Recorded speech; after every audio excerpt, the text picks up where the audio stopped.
It's Red Eye Radio. Gary McNamara and Eric Harley talk about everything from politics to social issues and news of the day. Whether you're up late or you're just starting your day, welcome to the show. From the Uniden America Studios, this is Red Eye Radio. All across the USA and around the planet, we are Red Eye Radio. He is Eric Harley, and I'm Gary McNamara. Welcome and good morning. Well, this was a surprise yesterday. Yeah? When I heard this comment. This is now the second Democrat, the second media Democrat to come out against what the Democrats are doing, which is blaming Trump. Yeah. And not taking the second assassination attempt as a big deal. Right. Oh, whatever. There was no gunpoint. It was no, All right. to the point where Cuomo called Trump to apologize for what, as he said, we are doing. Right. Yeah. Which means we who? Democrats in the media. The left. What they're doing, the left. Really incredible. Here is part of what he had to say yesterday on his show. This is Chris Cuomo. Yes, that Chris Cuomo. Now, the only thing that I would think is that, he might not have wanted to do this because if his brother does run for mayor of New York City, the opposition may use it against his brother. Yeah. You got to be careful. But here it is. And you can think what you want about Trump. He does not have many more full-throated critics of what he says and does than me. Okay? And yet I called him today because I am ashamed of how we are responding and not responding to the threats on him. And I feel for his family.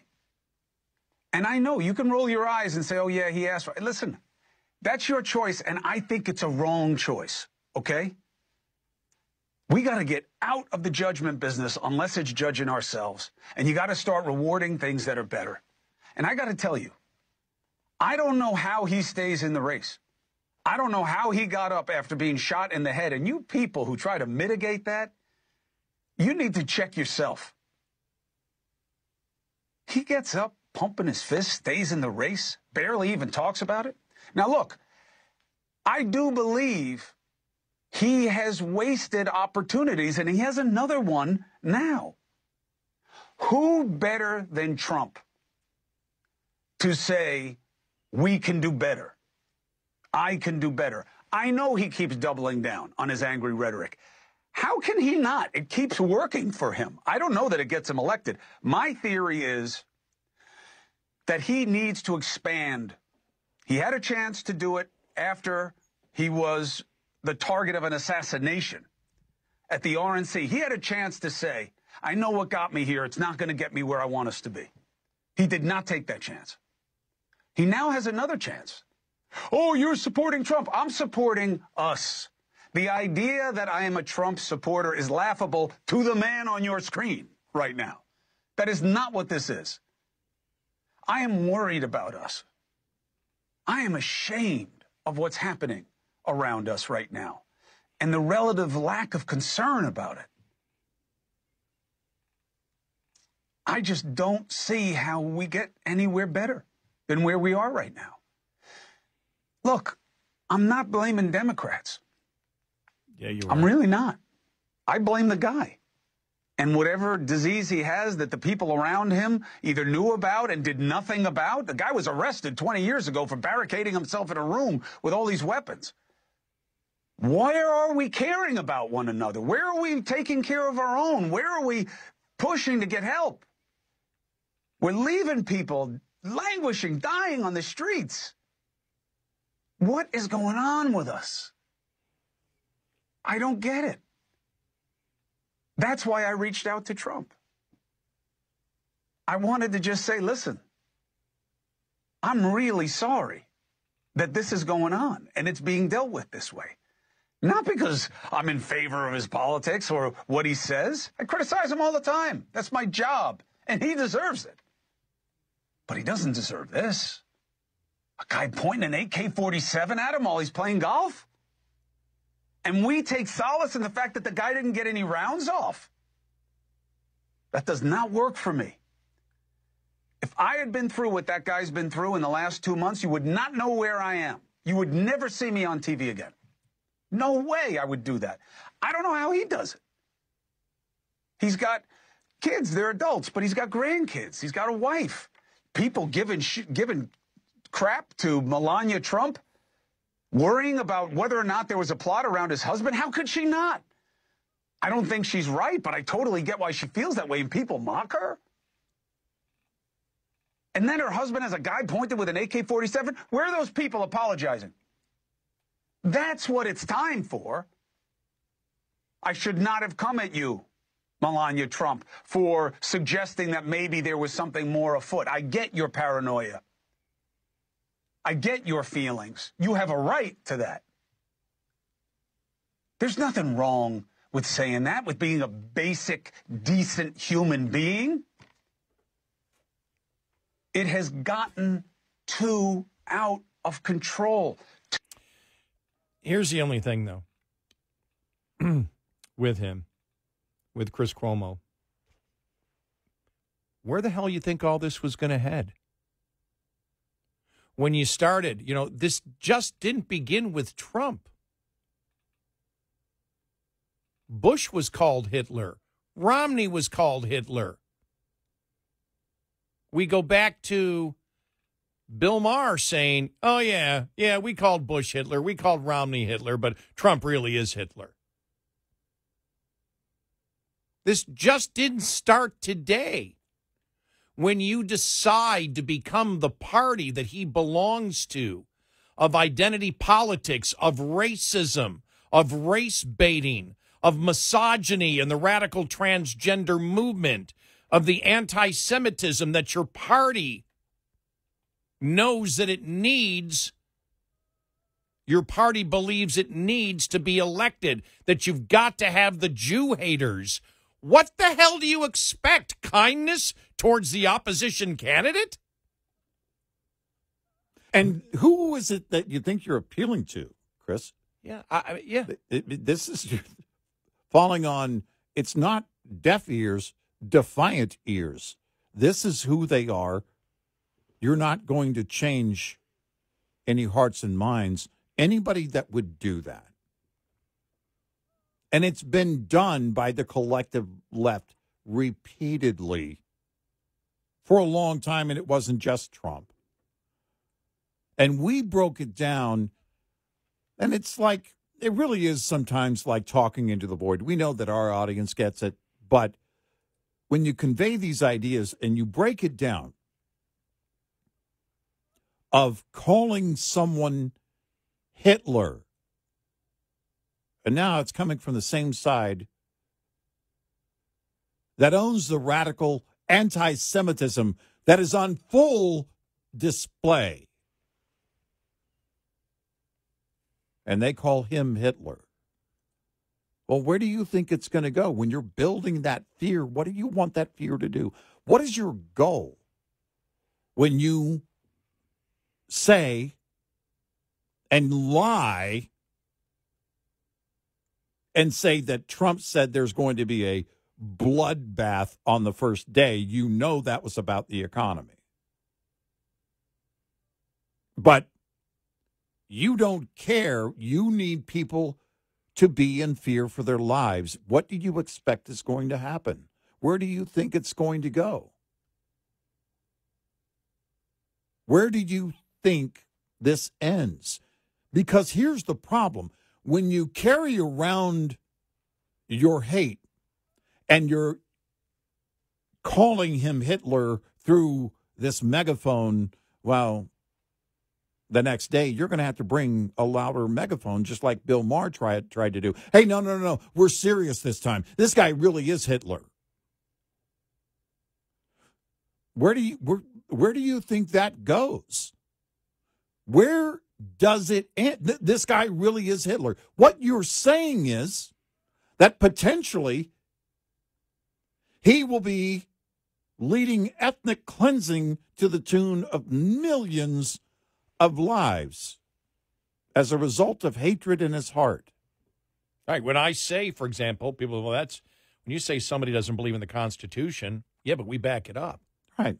we back up what they've said about, the First Amendment, including Chris Cuomo. Right? Oh, who had no idea. that was a long day for him, wasn't it? Remember that? Yeah. First Amendment doesn't protect hate speech. What? It's like the one from Tim Walz also. That's been making the rounds again. You saw that, the Tim Walz one. Yeah. On I have it right here. You ready? This is the one from Tim Walz. Here we go. I think we need to push back on this. There's no guarantee to free speech on misinformation or hate speech, and especially around our democracy. So when I say that, well, they don't believe in the Constitution, we provide the evidence. Right there. There's no guarantee to free speech on misinformation or hate speech. Well, then you're saying you don't believe in the First Amendment. Right. Because there is a guarantee to free speech on misinformation and hate speech. Now, if it's defamation of a particular person, yes. But if you're saying that there's no guarantee to free speech on misinformation, everybody in Washington is in jail. Right. If Hillary wishes to have criminal charges on it, as we played that audio cut yesterday. Because it sounds like she really wants to go to prison. Yeah, she wants to go. And by the way, did you see that today? That was she was big time. It came out going, well, if Hillary says they ought to increase the civil fines, or there should be civil fines, even or criminal punishment, criminal punishment for misinformation. Well, she's the first one that gets locked up. I mean, it's like, is there any, as we said yesterday, is there any self-awareness? But the point is, when we say they're against the Constitution, we just don't say it and walk away. Right. That would be irresponsible. Every time we may use something, a word or a phrase, to define a person that may seem, oh, guys, that's pretty radical. We don't leave it and just say the word and move away. We provide the evidence so it clearly explains why we've used that label. You know, when Tim Walz promotes that idea that hate speech is not protected and that misinformation should not be protected, if you unpack that entire thing, because what they want you to do, and the first image in your mind would be, well, a KKK march or something like that. See these people that, oh, hold on a second. Wait. But who's going to define what hate speech is? We know the KKK. That we can compartmentalize. Well, wait a minute. No. You didn't call them by their preferred pronoun. That's hate speech. Oh, yeah. Misinformation, you didn't call them by their preferred pronoun. That's misinformation. Life sentence. This is because those who decide that there's going to be punishment also decide what qualifies for the punishment. Yes. And that's a dangerous road to go down. We've seen it happen. There's modern examples of that right now on multiple levels. So they want you to believe, because it's a kind of virtue signaling. I'm against hate speech. I'm against misinformation.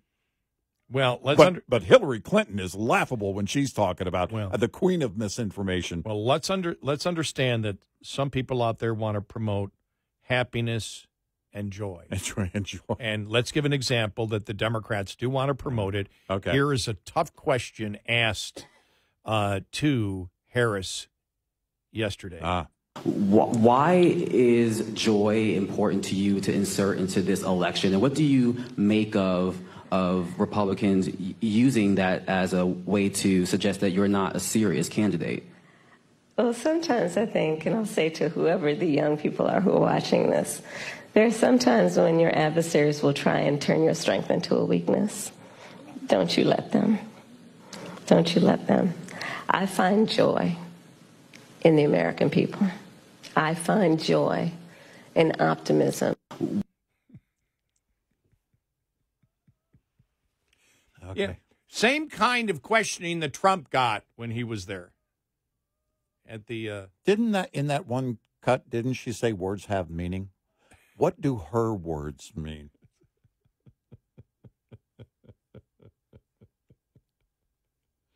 Oh my God. By the way, the tone was a little bit different than it was for Trump when he was there at the.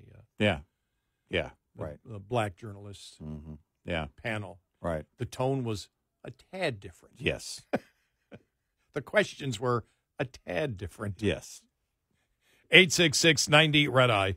This morning's USDA Farm Report is brought to you by Howes Products.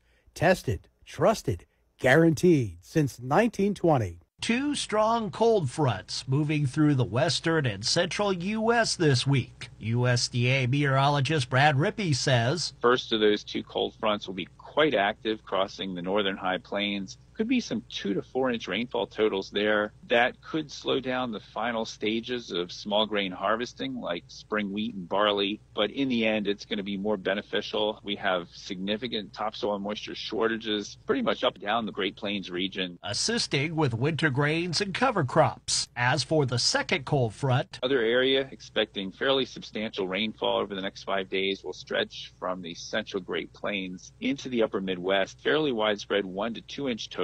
Once again, there could be some minor fieldwork delays, but antecedent dryness once again will limit overall impacts and should greatly benefit recently planted winter wheat. I'm Rod Bain reporting for the U.S. Department of Agriculture in Washington, D.C. This report brought to you by Cenex Fuels and Lubes. Get in touch with Red Eye Radio, toll free at 866-90 Red Eye.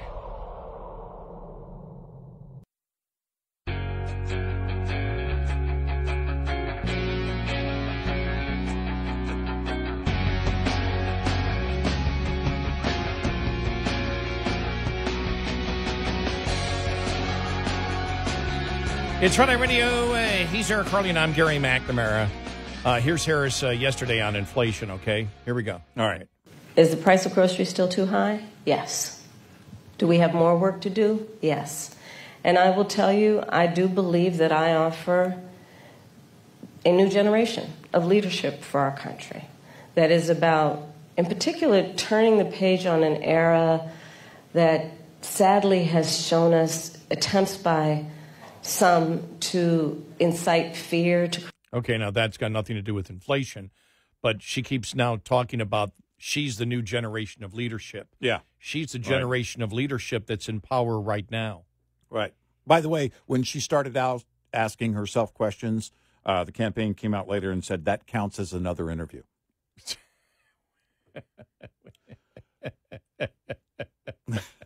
When she frames her answer in a question. Yeah. That's okay. I noticed that too. Yeah.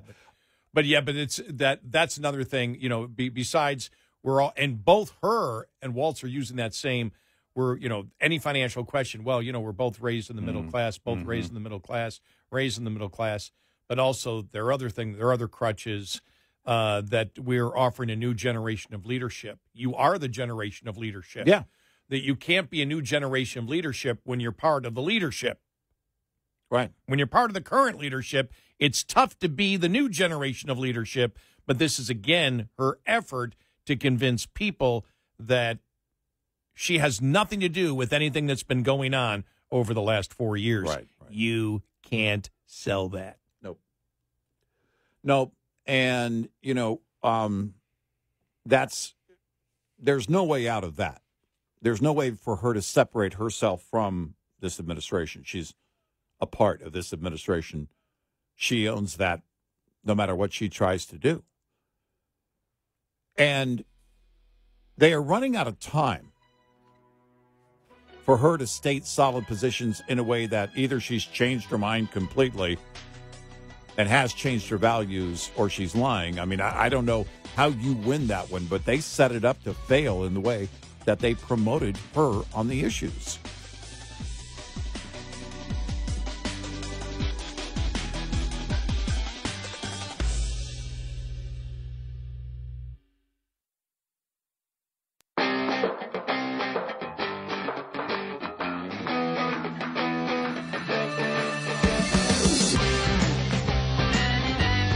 You're a threat to democracy if you don't download our app, Red Eye Radio.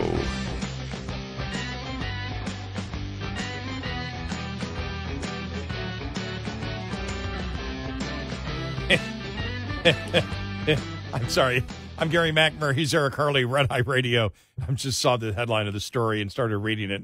Download our Red Eye Radio app, and you can listen when and where you choose if you can't listen live overnight. And thank you. Let me see. Howard Stern says, here's a headline. Howard Stern says he hates anyone that votes for Trump. They are stupid. I have no respect for them. I don't agree with Trump politically. I don't think he should be anywhere near the White House. I don't hate the guy. I hate the people who vote for him. I think they are stupid. I do. I'll be honest with you. I have no respect for you, he said. He said he doesn't mind losing half my listeners who disagree with his political views and anticipates that he will get some hate mail from those who support Trump. In the form of the cancellation of the satellite radio service? That kind of hate mail? Oh, okay. Well, I mean, he is, I don't know. I mean, I don't know what when he was on radio, he probably had more working class people that listened to his show. Well, because there's the difference. Is it a large conservative group that would be leading? No. Who would be in that category that votes for Trump that might leave, that might be a part of the audience now and then and might leave? It's working class individuals. And the shift you see now, he might have said that if he said that in 2016, it might have been different. In 2020, it might have been different. But in 24, with a lot of the toxicity on Trump diminished, then it's a broader base of voters, and it's, working class individuals who work hard for the money, including the money that they pay for the subscription. And look, he can say what he wants to. Great, go ahead. That's fine. Say that you hate a large portion of your, or I don't know, significant portion of your audience. I don't know how big it would be. I have no idea. But there are people that listen to him that will be voting for Trump. Oh, yeah. So. Yeah. You know, but his show has changed drastically. Yeah.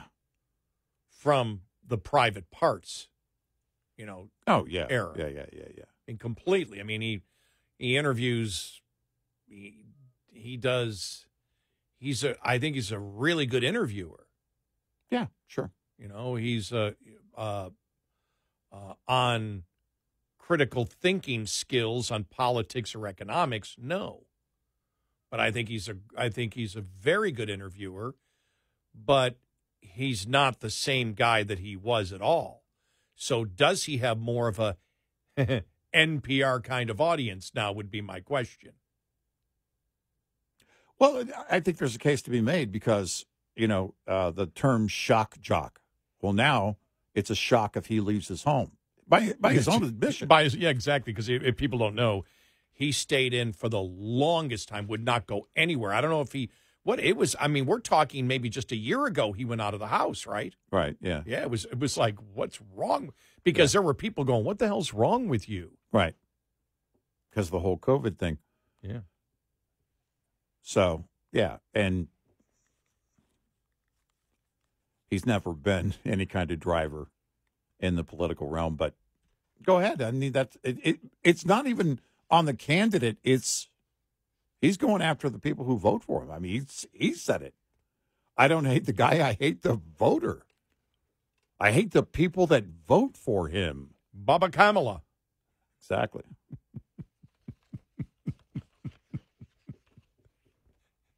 Good luck.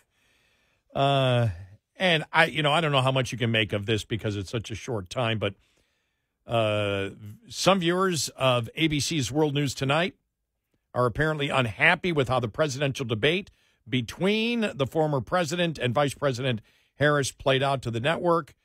You have, let me see, World News Tonight averaged 6.7 million viewers on Wednesday, Thursday, and Friday. The 3 episodes following the debate, after averaging 7.6 million in 2024 leading up to the debate. The 12% drop in viewers for World News Tonight is more significant than slight declines CBS Evening News and NBC News saw when comparing the 3 episodes following ABC's debate to the year-to-date totals, although NBC newscasts remain the number 1 broadcast evening newscast. Wow, that's what they're down to? People watching? I haven't paid attention to the numbers. I haven't either. Yeah. What was I watching the other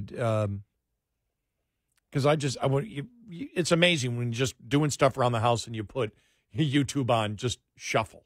And it just, you don't know what's coming up next. And it was an interview with Barry Livingston, who played Ernie on, the Fred McMurray show, My Three Sons.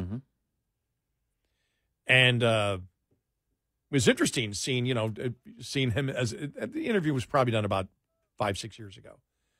But just fascinating, and didn't even know he was, still acting. I probably see him and didn't know it. But when you see his face, you go, yeah, that's Ernie. Right. But his brother, who played, his brother, technically it would have been not his brother really, because Ernie, I forgot about this, but he said he was just the neighbor next door that they adopted. And I forgot, I just didn't know it. Right. But his real brother they were talking together. He says, we got to realize. They go, how was it? He goes, when we were on, there was only 3 networks. There were only 3 channels. He said, everybody, he goes, every one of our shows, you had 40, 50 million people watching every show. Right. It wasn't like today where everything is so fragmented. And I thought about this when you talked about, the Emmys yesterday, and still Washington and the media pay a lot of attention to it. But think about, the Emmys when you only had 3 or 4 TV networks. Yeah. You have 3 networks all the way up to what? I forgot when Fox came aboard, 86, 87? Yeah. Something like that? Yeah. And cable then at that point was around, but they weren't really producing the kind of programming they are today. The original programming. No, yeah. There was, in fact, I don't know how much original programming there was at all, other than, it's, in terms of what they launched that kind of made noise, right? Yeah. On cable, so. But even if something makes noise on one of the streaming channels, or one of the cable networks or satellite networks, it still might only pull in 3 million viewers.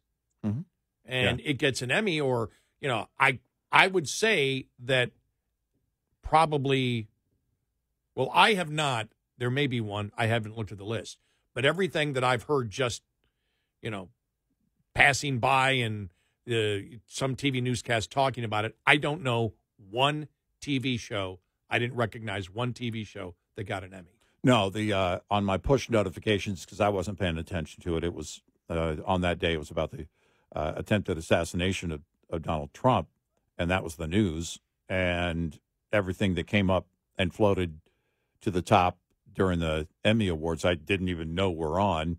I didn't recognize at all. And it's interesting, the CEO of YouTube is pushing for YouTube videos to be considered for Emmy nominations. It is content. People are watching it. If streaming is... Wow. Yeah, so why not, right? There's a guy who is a seasoned drone camera operator, and has worked on other cable networks before as a camera operator, and he's called the Malibu Artist. That's the name of his page on YouTube. And he has drones over the ocean near the shoreline of great white sharks, but studying these great white sharks and migration and everything else, and does a really good job. And I thought to myself, okay, I could see, if they were going to do an award. I don't really put much into the awards myself, But if you think about work that's actually done, that's where it's really, educational or for whatever reason, great content. All right, I guess you have to open it up to all of that. So that kind of blows it wide open. I don't know how many YouTube channels there are. No. I mean, look, I spend more time on all, whether it's news, entertainment, I spend more time on YouTube. Yeah. And one of the initial reasons I got it, where I don't, I pay $13 a month for commercials, was so I can take political audio cuts, and use them on the air. Right. And not have commercials interrupt. That's Right. the main reason. Yeah. And so I had no idea it was a couple of years ago when I did it. And all of a sudden I realized, because my account at home is attached to this computer here. When I want to do it is sign on here. And I spend the vast majority of my time watching YouTube videos. Yeah. Yep. And we watch movies on YouTube, and I'm looking for good resolution, and so if it's a movie that has good resolution, and it's not something that somebody posted themselves. It's actually, you can watch. They have a channel where you can watch movies, and you can rent movies. I don't want to be depressing, but you know what came up yesterday and caught my attention? It was on YouTube, but it was a Frontline PBS documentary on an undertaker on a funeral home in Michigan. Yeah, that would have to be a stop down for me. I'd have to, if I couldn't watch it at the moment, I'd have to bookmark it and come back and watch that. And they showed a lot of detail. Yeah. And they showed that I don't need. And they showed there was. I call that a preview. Well, they talked about, and the guy's still alive. He's a poet. He's very well known. I think Lynch is his name, and it's the entire family, into it. Yeah. And they showed people. It must have taken them a while to do that because the documentary, because they showed this one baby who was severely had just severe problems, who was going to die. And the parents were in there making the funeral arrangements before the baby died. The baby died at 2 years of age. See, it was heartbreaking. It's so hard to watch. And they showed the entire thing. But it was in itself, it was fascinating because they got into how these people understand, and I'm talking about this family in the funeral business, how they understand what they're doing. Yeah. And how the I can't think I think it was Tom. Tom, I can't remember. But the guy who's been running it since the 70s, the father, that when his ex-wife or wife, when she died, and when he went in and saw her in the casket, he goes, "I now know what we do is basically the right moral thing to do. I understand what we do now, and how important it is." And it was going through the psychology of it, of death, and what it's like, and how they feel as basically morticians, what they do. Yeah. And I know somebody in the business, and it's but it was you all of us ask, man, how could you do that for a living? But if you understand what you're doing, then it means a lot to the families of the I can only deceased. say this, horribly sad. Yeah. And completely inspirational at the same time. Well, and it's it really is, if you think about it, it is a part of our culture. Yeah. Of how we honor those who pass. And they talked about that. Yeah. It really must be really done properly. Now, that wasn't a YouTube exclusive, but it was only been on YouTube for like a year, and it was in 2007. Yeah. But it was still great. But Wow. I just find myself watching more YouTube than anything. Yeah. It'd be interesting if YouTube videos started winning Emmys. Interesting, yeah, if they qualify eventually. Yeah. 866-90 Red Eye. We'll be right back with more Red Eye Radio with Eric Harley and Gary McNamara.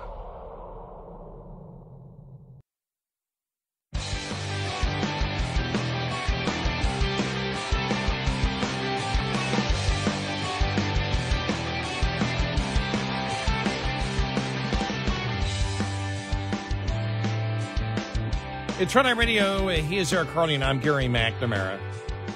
I'm telling you, each and every day, it's like, what the? Isn't it? It's like, Well, what the hell? This week alone, and for a lot of people, Wednesday is just beginning. Another attempted assassination on on Donald Trump, the second one in recent months. The whole P. Diddy thing, which we haven't even gone down yet, and exploding pagers. Yeah, the P. Diddy thing. We'll get into more of that tomorrow. Yeah. Just, why? With all the money, why? I don't get it, but I'm curious as to, again, how long this went on. How many victims were there, according to the allegations?